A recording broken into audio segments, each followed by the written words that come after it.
Bugün gördüğünüz gibi Fight Legends adında bir oyun oynuyoruz. Oyun hakkında hiç bir poh bilmirəm. Oynaya yəqin ki öyrənərik də.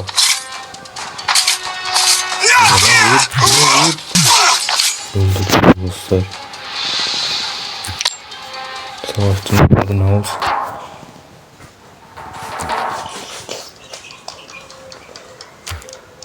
Morparator.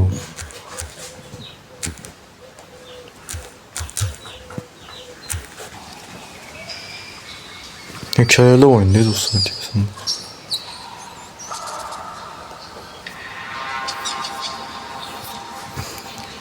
Hapishanlık adam. Ama bu bizi değiştireceğim dostlar. Özümü eləyəcəm. Ne olduk dostlar? Nasıl olaq? Şövalye olaq, döyüşçü olaq. Yoksa asasin neydi dostlar?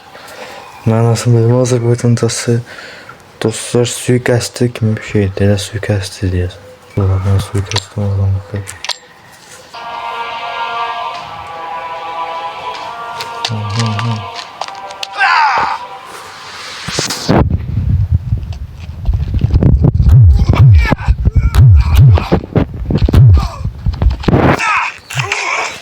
Fazla korkmazsa gördüm.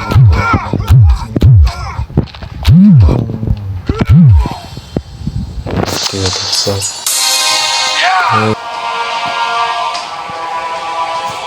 Dostlar bu videoya eğer 8 like gelse ben devamını çekeceğim.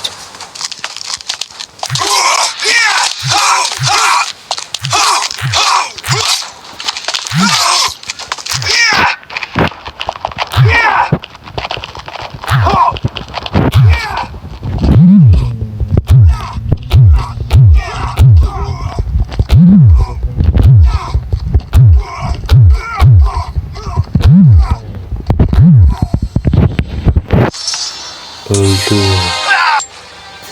Neyse dostlarım da videomuz bu kadarıydı. Sağ olun, selamat.